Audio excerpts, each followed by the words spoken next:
खुलुमबाय स्टुडियो दं आं राजीव बसुमतारी आरो बे समाव नोंथांमोना मिथिगौदि बिटिसि काउन्सिल बिसायख'थिया गेजेराव आरो माखासेल' दान दंसै आरो बिनि सिगांनो हाग्रामा महिलारि बिथांनि दैदेननाय बिपिएफ राजखान्थि दोलोनि गोबां मानि खहा होनना बुंनांगोन जेराव रौता बियाबाव 40 नं रौता बियाबाव बिटिआरनि मावफुं सोद्रोमा डक्टर नीलुत स्वर्गियारि बिथांनि रेसिडेन्टआव फैनानै गोबां मानि बिपिएफ दोलो नागारनानै इउपिपिएल राजखान्थि दोलोआव जगदान जाफैदों मैया मोनाबिलियावसो सा 9 बिपिएफनि सोद्रोमाफोरा डक्टर नीलुत स्वर्गियारि बिथांनि रेसिडेन्टआव फैनाय बा न'आव फैनानै गावनो जगदान जाफैदों लोगोसे दिनै फुंबिलि समावबो सा 12 बिपिएफ दोलो नागारनानै इउपिपिएल राजखान्थि दोलोआव जगदान जाफैदों गासै सा 21 बिपिएफनि सोद्रोमाफ्रा बिपिएफ दोलो नागारबाय आरो बिपिएफ दोलो नागारनानै बिटिआरनि मावफुं सोद्रोमा डक्टर नीलुत स्वर्गियारि बिथांनि बियाबखौ गोख्रों खालामनो आरो फैबाय थानाय समाव देरहासार खालामथारनो थामहिनबा आथिखालनि जा बिटिआरनि मावफुं सोद्रोमा डक्टर नीलुत स्वर्गियारि बिथांखौनो फैबाय थानाय बिसायख'थियाव देरहा होनो थाखाय बिथांखौ गोख्रों खालामनो थाखाय बिपिएफनि माखासे सोद्रोमाफ्रा बिपिएफ दोलो नागारनानै इउपिपिएल दोलोआव जगदान जाफैदों थामहिनबा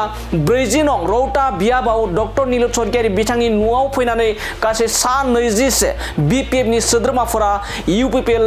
राजखान्थि दोलोनि माला गानफैनायखौ बे समाव नुना मोननाय जादों दानिया नायलांदों आरो बिथांमोना मा फोरमायदों जे डक्टर नीलुत स्वर्गियारि बिथांजों थामहिनबा बिटिआरनि मावफुं सोद्रोमा डक्टर नीलुत स्वर्गियारि बिथांनि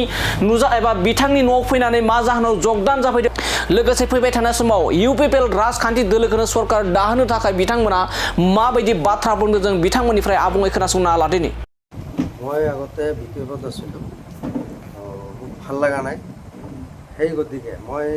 ইপিপিএলত মই নিজে ইচ্ছাত আৰু লগত মোৰ বন্ধু বান্ধৱক লৈ মই আহি নিজে মন ইচ্ছাত জইন কৰিছোঁ মাছবাগ 1 নং নাহৰবাৰী চবে এটাই গাঁৱত এতিয়া কেনেকুৱা লাগিছে ইউপিপিএলত আহি খুবেই ভাল লাগিছে থেংক ইউ মই আগতে বিপিএফত আছিলোঁ মোক ভাল লগা নাই সেই গতিকে মই ইপিপিএলত মই নিজে ইচ্ছাত আৰু লগত মোৰ বন্ধু বান্ধৱক লৈ মই আহি নিজে মন ইচ্ছাত জইন কৰিছোঁ মাছবাগ 1 নং নাহৰবাৰী চবে এটাই গাঁৱত এতিয়া কেনেকুৱা লাগিছে ইউপিপিএলত আহি খুবেই ভাল লাগিছে থেংক ইউ